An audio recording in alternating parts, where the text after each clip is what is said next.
Hello दोस्तों, स्वागत है आपका हमारे यूट्यूब चैनल के जीके सीरीज में। जीके सीरीज के अंतर्गत अभी हम लोग प्राचीन भारत का इतिहास देख रहे हैं, जिसमें हम लोगों का अभी मौर्य साम्राज्य खत्म हो गया है। मौर्योत्तर काल के भी बारे में हम लोगों ने पढ़ लिया है। आज हम लोग समझने का कोशिश करेंगे कि मौर्य साम्राज्य के पतन के बाद जो विदेशी आक्रमण हुए, आज हम लोग उसको समझने का कोशिश करेंगे कि विदेशी आक्रमण मध्य एशिया से क्या संपर्क हुआ भारत का, और इसके क्या दूरगामी परिणाम हुए। कौन कौन से विदेशी आए और क्या क्या परिणाम उनके भारत में हुए, भारत के साथ उनके क्या संबंध थे और क्या परिवर्तन भारत में आए उनके आने से। तो इसी सेशन को आगे बढ़ाते हुए आज हम लोग हिंद यवन के बारे में पढ़ेंगे। हिंद यवन कौन थे, कहाँ से आए थे, भारत पे उनके आगमन का क्या प्रभाव पड़ा, अब क्या क्या संबंध उनके, क्या क्या वो भारत को दिए, ये हम लोग पढ़ने वाले हैं आज। तो हम लोग क्या है, इसमें हम लोग आगे सेशन को बढ़ाते हैं। देखिए आगे है, शुंग कन्नौज सातवाहन वंश के शासनकाल में हिंद यवनों, शकों तथा अन्य विदेशी आक्रमण हुए थे। ये मौर्य काल के बाद स्थापना हुआ था शुंग वंश का, पुष्यमित्र शुंग के द्वारा। तो जब मौर्य काल खत्म हो गया, भारत की स्थिति राजनीतिक शून्यता थी, यहाँ पे कोई भी शक्तिशाली शासन था नहीं। तो उस समय क्या हुआ कि हिंद यवन विदेशी आक्रमणकारी भारत में आने लगे, जिसमें से हिंद यवन थे, शक थे और अन्य कई विदेशी आक्रमण हुए थे। मौर्य जैसा विशाल साम्राज्य अब कई क्षेत्रों में विभक्त हो गया था। बिल्कुल मौर्य साम्राज्य अब तहस नहस हो गया था और उतना विशाल साम्राज्य को संभालने की क्षमता किसी में नहीं थी। इसके कारण बाहर से विदेशी आक्रमणकारियों का एक सुनहरा अवसर मिला और इसके कारण ये आक्रमण करते चले गए। अब इसमें क्या है, स्वदेशी और विदेशी दोनों शासकों ने एक साथ शासन किया। अब यहाँ पे मौर्य साम्राज्य जब खत्म हुआ तो स्वदेशी वाले भी शासन कर रहे थे और विदेशी आक्रमणकारी दोनों साथ में शासन किए भारतीय साम्राज्य पर।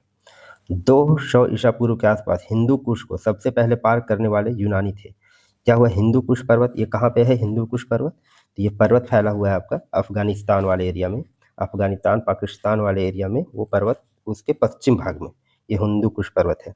उसको पार करने के बाद 200 ईसा पूर्व में सबसे पहली कौन आए थे? तो आए थे यूनानी, हिंद यवन जिसको हम लोग बोलते हैं, इंडो ग्रीक, इंडो ग्रीक भी उनको बोला जाता है, जिन्होंने उत्तर अफगानिस्तान के क्षेत्र से ओक्सस नदी के दक्षिण में स्थित बैक्टेरिया, बैक्टेरिया कहाँ पे है? अभी अफगानिस्तान, आधुनिक अफगानिस्तान जो है वही आपका बैक्टेरिया है, पर शासन किया। उनमें से कुछ ने तो एक ही समय में समानांतर शासन किया, मतलब एक ही समय में दो जगह शासन कर रहे थे।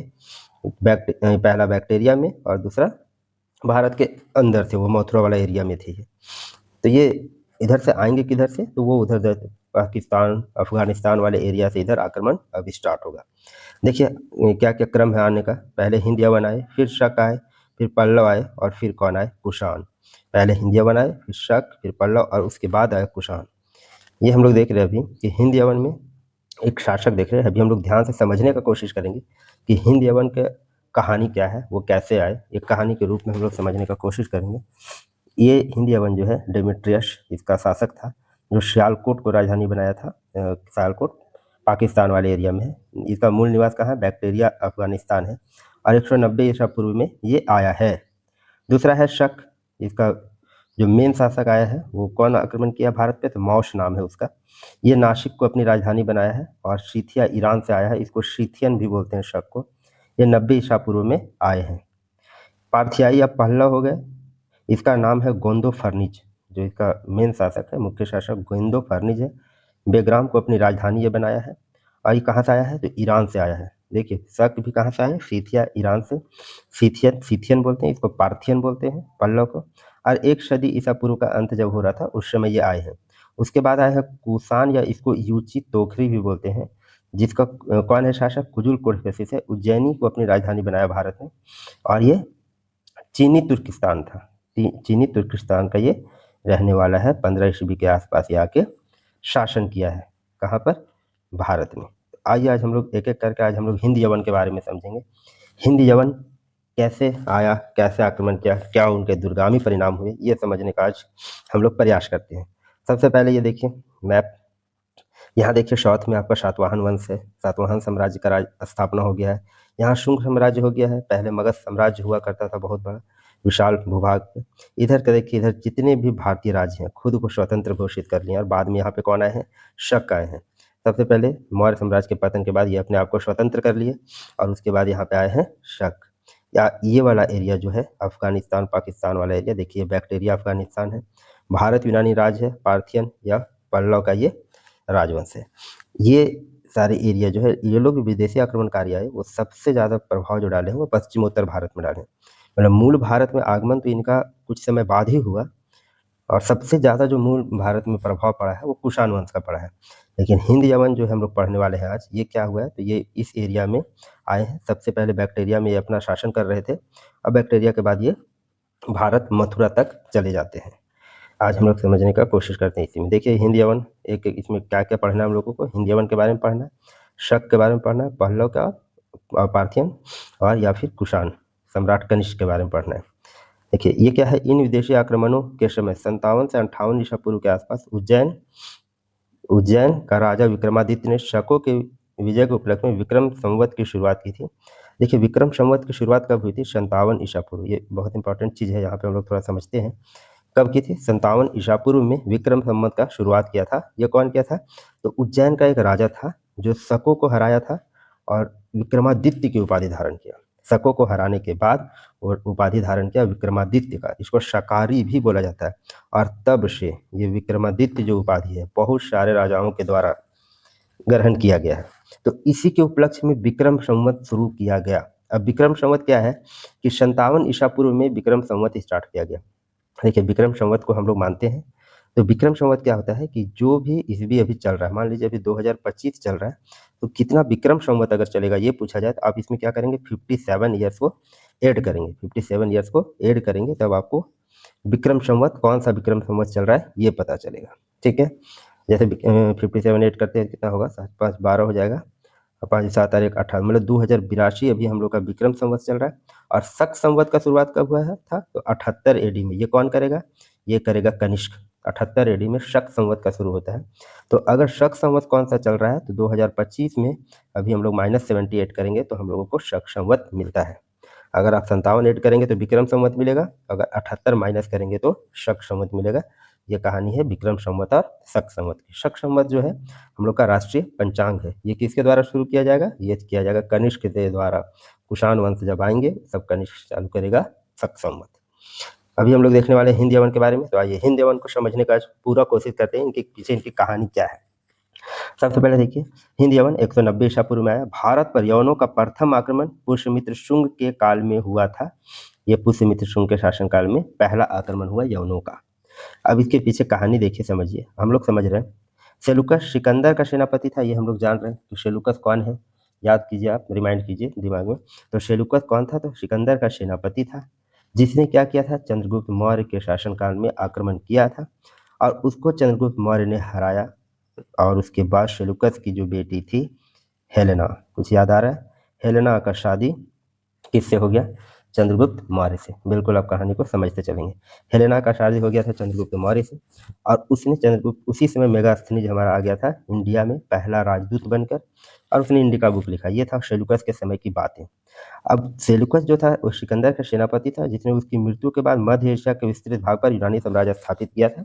ये बहुत सारे शासन में मध्य एशिया के भाग में, बहुत सारे भाग में ये शासन अपना कर रहा था। पश्चिमोत्तर भाग, मतलब भारत का पश्चिमोत्तर भाग, अफगानिस्तान वाला एरिया, ईरान वाला एरिया में अपना शासन कर रहा था, और अपना सीरिया को राजधानी बनाए हुए था। सीरिया जो कि ईरान में है, ये कहानी है कि सीरिया ईरान में, वहाँ अपना वो राजधानी बनाए हुए था, जिसमें बैक्टीरिया उत्तरी अफगानिस्तान और पार्थिया ईरान भी शामिल था। उसका जो क्षेत्र फैला हुआ था सेलुकस के समय, तो वो उसमें बैक्टीरिया भी था। बैक्टीरिया अगर हम बोल रहे हैं तो आप अफगानिस्तान समझेंगे, उत्तरी अफगानिस्तान। पार्थिया बोले तो ईरान समझना है।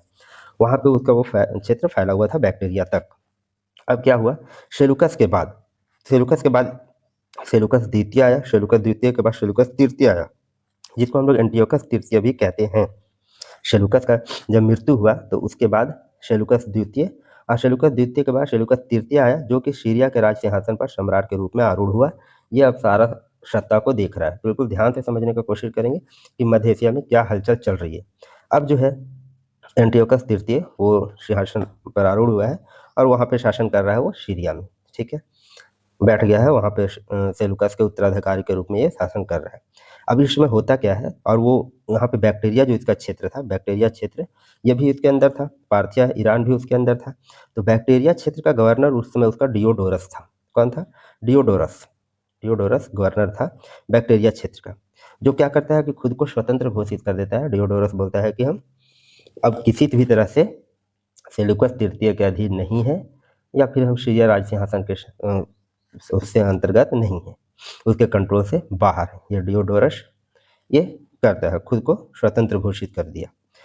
अब डियोडोरस जब खुद को स्वतंत्र घोषित किया तो उसके बाद डियोडोरस के बाद उसका पुत्र आता है डियोडोरस द्वितीय। ये कौन आएगा उसका पुत्र इसके बाद? डियोडोरस द्वितीय आएगा। ये भी सेम करता है कि जिस तरह पापा खुद इसके पिताजी खुद को स्वतंत्र घोषित कर दिए थे यूनानी साम्राज्य से, मतलब सीरिया से, उसी तरह ये भी करता है कि नहीं, बैक्टीरिया जो है, बैक्टीरिया मतलब अफगानिस्तान वाला एरिया जो उत्तरी अफगानिस्तान, हम भी खुद को मुक्त घोषित करते हैं, हम उनके कंट्रोल में नहीं हैं। जब ऐसी परिस्थितियां होगी तो क्या होगा? जो सीरिया के राज सिंहासन पर बैठा हुआ है एंटियोकस तृतीय या सेलूकस तृतीय बोल सकते हैं आप इसको, ये क्या करेगा? अब ये तो बहुत क्रोधित है, बैक्टीरिया उसके अंदर था सेलूकस के समय पे। ये सेलूकस तृतीय, एंटियोकस तृतीय जो है इसका पोता है। अब वो सोच रहा है कि दादा के समय पे क्या था, तो वो उसके अंदर था, लेकिन अभी वो लोग क्या कर रहे हैं? विरोध कर रहे हैं। जिस तरह भारत में मौर्य साम्राज्य के पतन के बाद स्थानीय शासक विरोध कर रहे थे, मध्य एशिया में भी ऐसा कहानी चल रहा है। ठीक है। अब डियोडोरस द्वितीय भी खुद को क्या करता है कि नहीं, मैं भी स्वतंत्र हूँ, मैं सीरिया के अंतर्गत नहीं। अब पार्थिया से भी, वहीं पार्थिया से भी अशोक तृतीय स्वतंत्र रूप से शासन करने लगता है। मतलब बैक्टीरिया, देखिए ये बैक्टीरिया और पार्थिया जो उसके अंदर था, लेकिन अब ये खुद को स्वतंत्र घोषित कर लेते हैं। हम लोग को डियोडोरस के बारे में ज़्यादा पढ़ना है। अब डियोडोरस द्वितीय भी खुद को स्वतंत्र घोषित कर लिया। ठीक है। एंटियोकस तृतीय ने पार्थिया पर आक्रमण कर उसने उसे जीतने का प्रयत्न किया, पर वह असफल रहा। एंटियोकस तृतीय जो है वो क्या किया कि पार्थिया पर, जहाँ अर्शक तृतीय शासन कर रहा है, उसको जीतने का कोशिश किया, लेकिन वह असफल रहा। फलस्वरूप उसने पार्थियन राजा अर्शक तृतीय से संधि कर ली कि चलो ठीक है, तुम स्वतंत्र शासन करो। ये संधि वो लोगों ने कर लिया। ठीक है। अब ये कहानी आगे चलता है बैक्टीरिया का। बैक्टीरिया का शासक, ये पार्थिया का हो गया, संधि कर लिया। आगे देखिए बैक्टीरिया में क्या हलचल हो रहा है।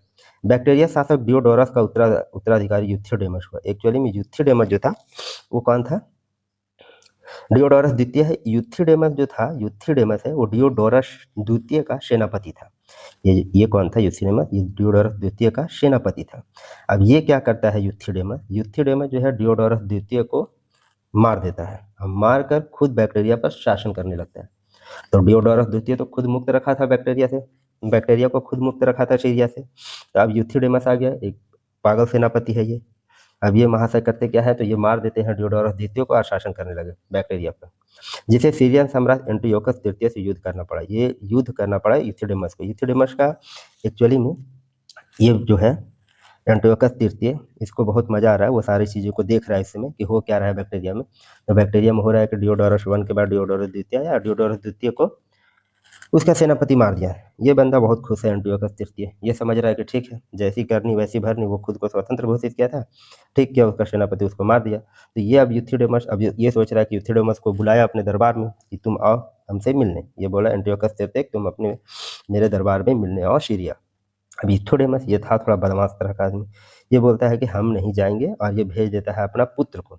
यूथिडेमस का पुत्र था डेमेट्रियस प्रथम। कौन था इसका पुत्र? ये डेमेट्रियस प्रथम को भेजता है कि तुम जाओ और वहाँ एंटियोकस तृतीय से मिलके आओ।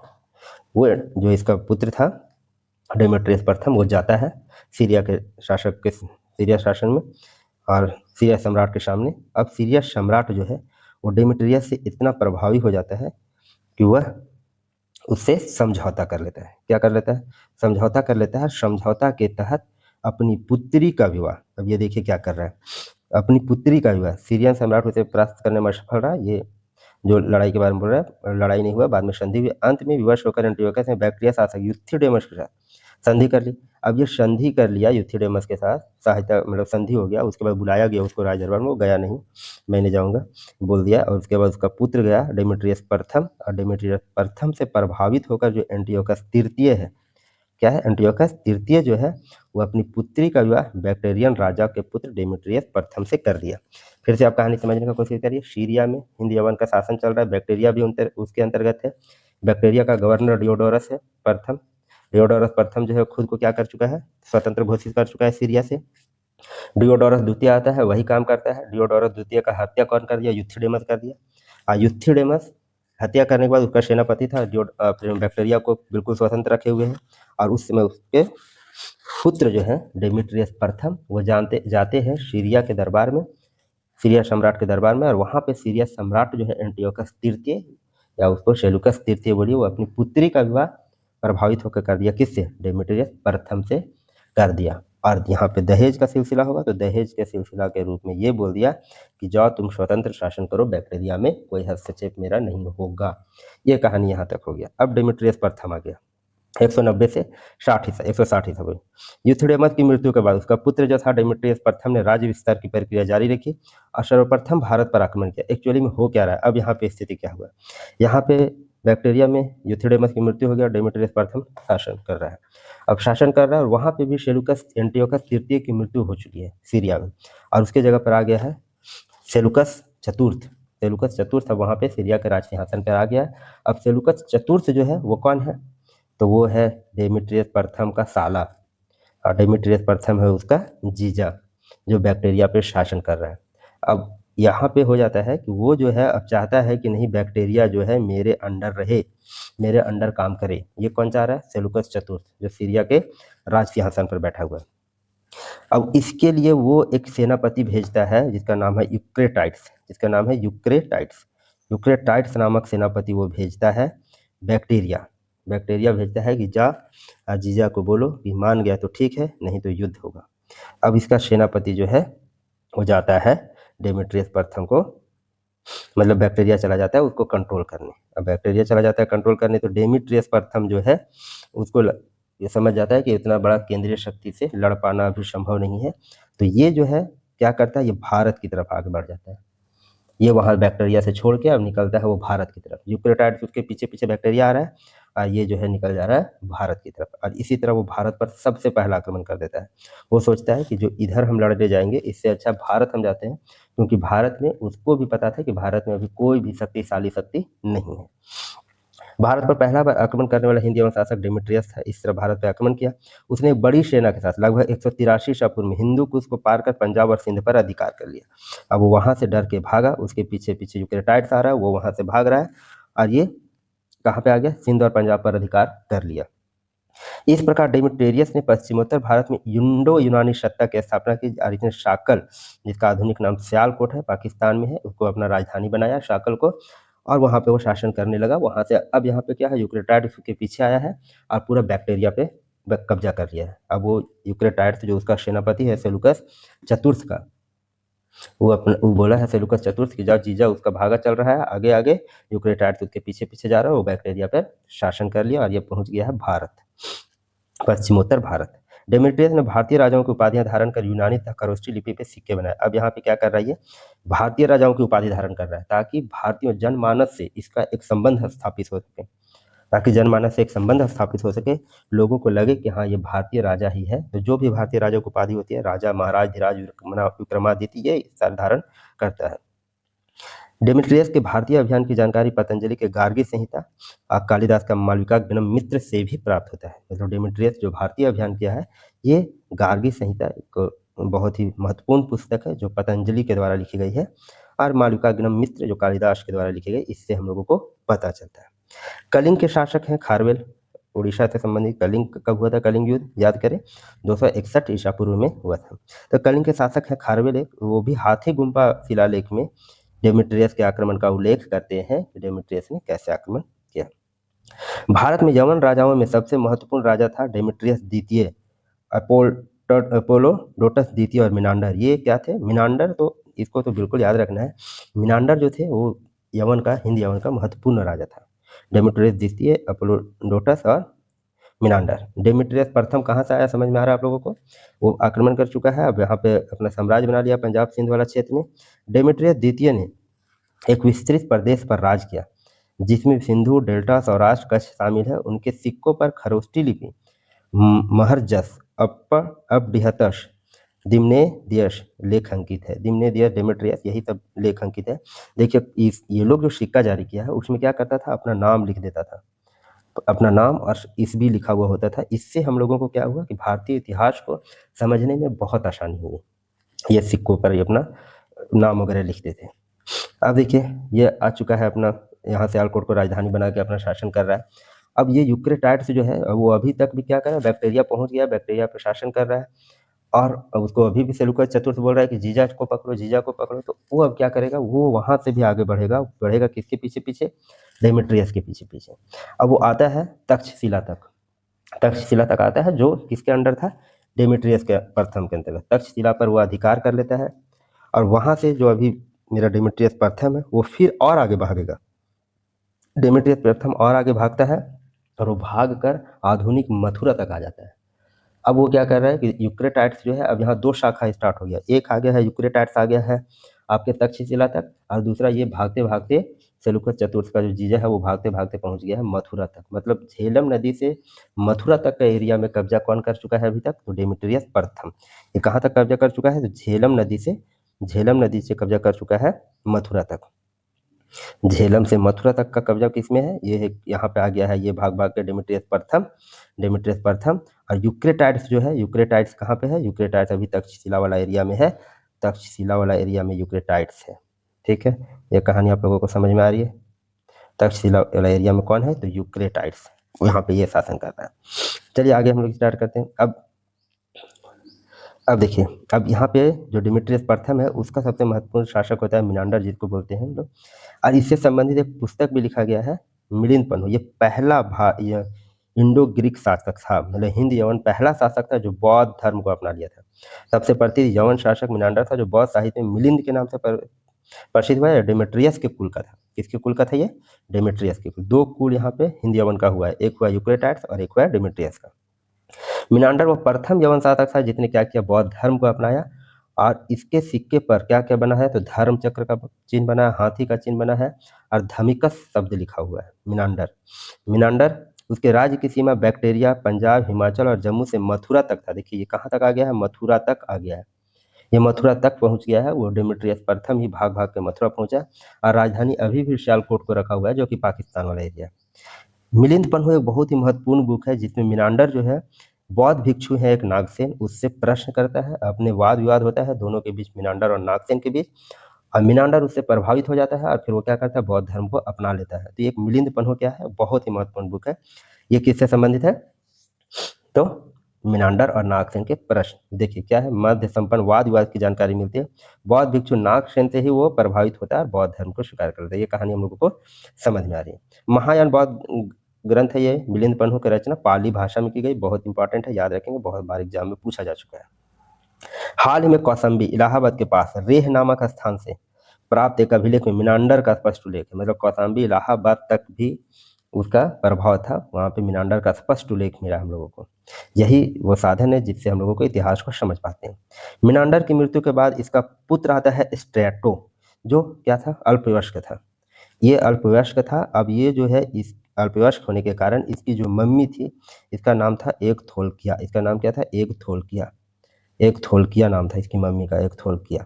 अब ये क्या करती है, ये संरक्षिका बन जाती है अपने पुत्र स्ट्रेटो का, और वहाँ पे वो शासन करने लगती है। तो इस तरह अगर हम लोग देखें कि पहला महिला शासिका अगर बोला जाए, विदेशी महिला शासिका थी एक्चुअली में, तो वो थे एक थोलकिया, जो कि किसकी पत्नी थी, तो मिनांडर की पत्नी थी। मिनांडर की पत्नी एक थोलकिया थी। अपने पुत्र स्ट्रेटो, स्ट्रैबो नहीं समझिएगा, वो अलग है, स्ट्रैबो, स्ट्रेटो की संरक्षिका बन जाती है और वो शासन करती है। उसके बाद धीरे धीरे पतन हो जाता है। ये मिनांडर के बाद उतने मजबूत शासक नहीं बचते, तो हिंद यवन साम्राज्य का पतन भी होगा। भारत में यवन साम्राज्य दो कुल में बट गया था, बिल्कुल। देखिए, एक डेमेट्रियस, एक यूक्रेटाइड्स आया। यूक्रेटाइड्स की कहानी आप जान रहे हैं, वो पीछे पीछे घूमता चल रहा है, वो तक्षशिला तक आता है। एक्चुअली में इसका महत्वाकांक्षा ये नहीं था भारत पर आक्रमण करने का, इसका महत्व था कि डेमेट्रियस को मारने का। ये सिर्फ निकला था कि डेमेट्रियस को मारेंगे, जो कि सेलुकस चतुर्थ का जीजा है, इसको मारना है। वो इस कारण वो तक्षशिला तक आता है। अगर उसको आक्रमण करना होता तो हो सकता है वो आगे भी बढ़ जाता, लेकिन वो क्या करता है, तक्षशिला तक आता है, ये भाग जाता है डेमेट्रियस वहां से भी, तो वो तक्षशिला पर अपना अधिकार करके वापस बैक हो जाता है।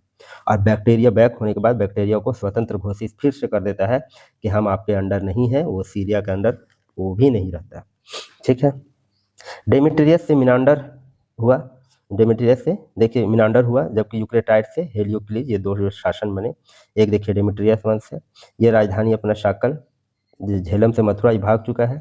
डेमेट्रियस प्रथम है इसका संस्थापक।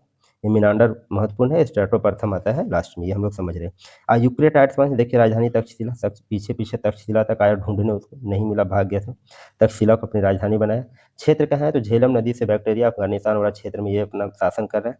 इसके जो आ रहे हैं वंशज वो कुरेटाइट से हैं, हेलियोक्लीज हैं और हर्मियस हैं। ये दो शासन चल रहा है भारत पे हिंद यवन का। एक चल रहा है अफगानिस्तान वाले एरिया में, पाकिस्तान अफगानिस्तान वाले एरिया में, और एक एरिया आपको पहुंच चुका है कहाँ तक, मथुरा तक।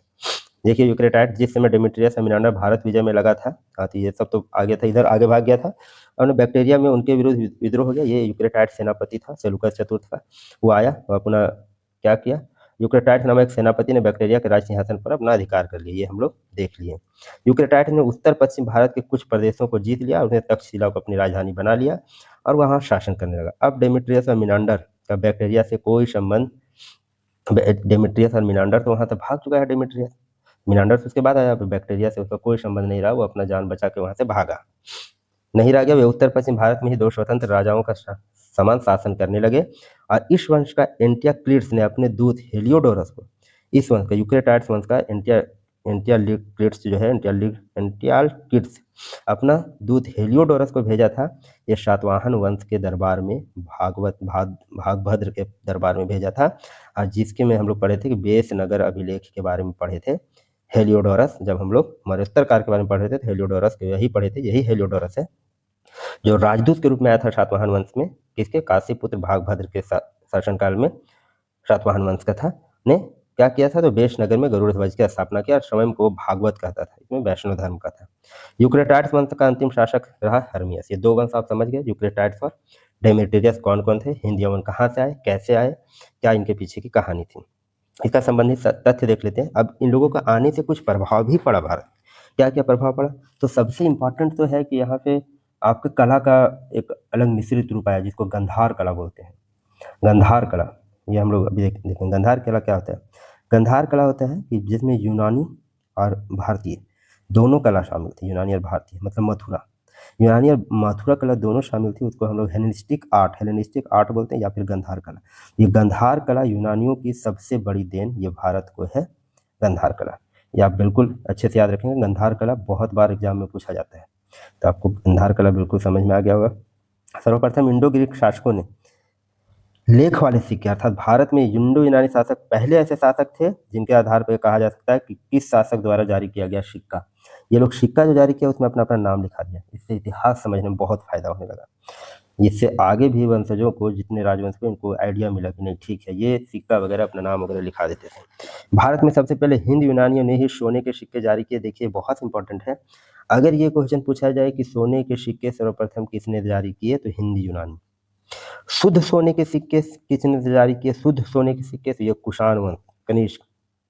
और सबसे ज्यादा सोने के सिक्के किसने जारी किए तो ये होगा गुप्त वंश, ये आप ध्यान रखेंगे, बहुत बार एग्जाम में क्वेश्चन पूछा जा चुका है।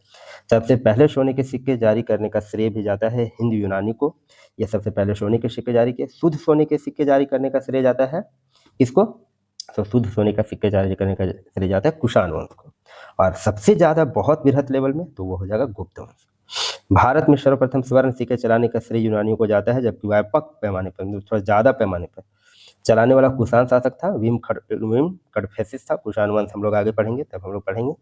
और सबसे ज्यादा तो गुप्त साम्राज्य में था। भारत के उत्तर पश्चिम सीमा में यूनानी शासन ने हेलेनिस्टिक, देखिए हेलेनिस्टिक कला की शुरुआत की। उत्तर पश्चिम शासन तो मैक्सिमम इनका प्रभाव कहाँ पड़ेगा तो पश्चिमोत्तर भाग में ही पड़ने वाला है, क्योंकि अफगानिस्तान पाकिस्तान वही एरिया से आ रहे हैं। फलस्वरूप भारतीय यूनानी कला का अनोखा मिश्रण हुआ, गंधार कला का जन्म हुआ। अब यहाँ पे एक नया कला जन्म हुआ, गंधार कला। एक्चुअली में यूनानी कला में क्या होता था, यूनानी कला में ये लोग जब अपने देवता का बनाते थे चित्र तो उसमें मसल्स वगैरह दिखाया जाता था, मसल्स वगैरह को ज़्यादा ये लोग दिखाते थे। और हम लोग जो मथुरा कला हम लोगों का था वो बहुत सौम्य था, हम लोग सुंदरता को दिखाते थे, तो मसल्स वगैरह को नहीं थी। ये दोनों का मिश्रित रूप हुआ, वो हुआ क्या, तो वो हुआ यूनानी गंधार कला। आइए हम लोग गंधार कला देखते हैं। ये देखिए, ये गंधार कला का गौतम बुद्ध का मूर्ति है। गंधार कला ध्यान से देखिए, ये गंधार कला का है, ठीक है, ये गंधार कला का है, गौतम बुद्ध का मूर्ति गंधार कला का। आगे आप देखिए, ये देखिए मथुरा कला है, ये है मथुरा कला। ये देखिए मथुरा कला का देखिए और गंधार कला का देखिए, तो आपको गंधार कला में थोड़ा सा शक्तिशाली दिखेंगे गौतम बुद्ध। ये गंधार कला हो गया, ये मथुरा कला हो गया, और ये कला देखिए, ये है यूनानी कला, इसमें मशक दिखाया जा रहा है, ये यूनानी कला है। दोनों का मिश्रण हुआ, गंधार कला का जन्म हुआ। गंधार इसलिए नाम पड़ा क्योंकि गंधार वाले एरिया में इनका जन्म हुआ था, इसलिए गंधार कला नाम पड़ा। मथुरा कला मथुरा वाले क्षेत्र में फैला हुआ था, ये गंधार कला गंधार क्षेत्र के नाम पे पड़ा। इसमें भारतीय कला और यूनानी कला का मिश्रण है। ये आज का हिंद यवन हम लोग पढ़ रहे थे। आई थिंक आप लोगों को समझ में आया होगा सारी कहानी। बिल्कुल कहानी के रूप में याद रखेंगे, आपको कभी भी दिक्कत नहीं होगी इतिहास समझने में। अब हम लोग नेक्स्ट क्लास में डिस्कस करेंगे शक के बारे में, पहलव के बारे में और कुषाण के बारे में। Thank you. अगर वीडियो आपको अच्छी लग रही है, जानकारी के लायक लग रही है, तो चैनल को सब्सक्राइब करें, शेयर करें और लाइक करें। Thank you.